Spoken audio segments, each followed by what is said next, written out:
देखिए, हम लोग आए हैं तो जो ज्ञापन देना है, ज्ञापन का काम ये है कि हम लोग प्रखंड विकास पदाधिकारी महोदय को ज्ञापन देंगे। वो सरकार के अंग हैं और वो ज्ञापन सरकार तक जाएगा। इस शिक्षक इस नियमावली के विरोध में है और ये अभी आपका चल रहा है पूरे 534 प्रखंड मुख्यालयों पर। बिहार के सभी प्रखंड मुख्यालयों पर इस तरह का धरना प्रदर्शन का आयोजन आज एक दिवसीय शांतिपूर्ण, कहीं हमको कोई ऐसा रोज तो अभी कुछ नहीं। अभी जिस चीज के लिए हम जाने जाते हैं लिखित रूप में उनको ज्ञापन और एक संदेश दे देना है कि हम आपके नियमावली को स्वीकार नहीं करते हैं।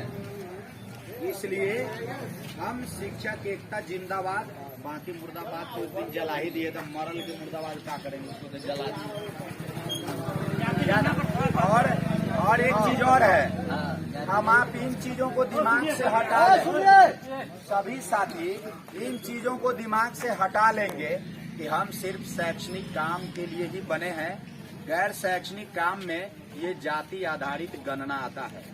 उनके पास बहुत सारे कर्मी है बिहार सरकार के पास, लेकिन उनको लगता है कि शिक्षक, अब ICDS का ट्रेनिंग हो आंगनबाड़ी की तो उसमें भी हम शिक्षक चले जाएं, AES चमकी की बात हो तो उसमें हम शिक्षक चले जाएं, मतलब हेल्थ डिपार्टमेंट में भी शिक्षक। तो उन कामों के लिए हम दक्ष हैं, लेकिन पढ़ाने के लिए सरकार को लगता है कि हम दक्ष नहीं है। तो हमारे पढ़ाए हुए बच्चे इस 20 साल में बहुत सारे बच्चे SSC क्वालिफाई किए हैं, TET क्वालिफाई किए हैं, CTET क्वालिफाई किए हैं और हमारे साथ शिक्षक भी बने हैं। क्या हमारे पास उस समय योग्यता नहीं थी?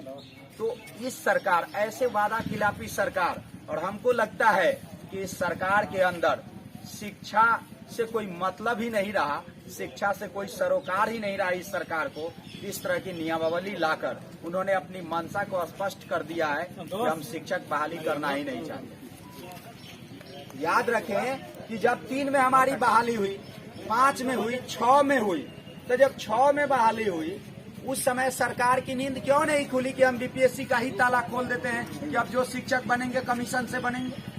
आप उस समय से हमको घसीटते ला रहे थे।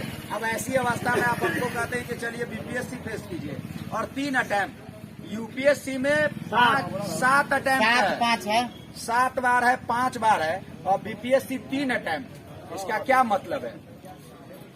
आपकी मंशा साफ है कि शिक्षक नहीं बनने देना है।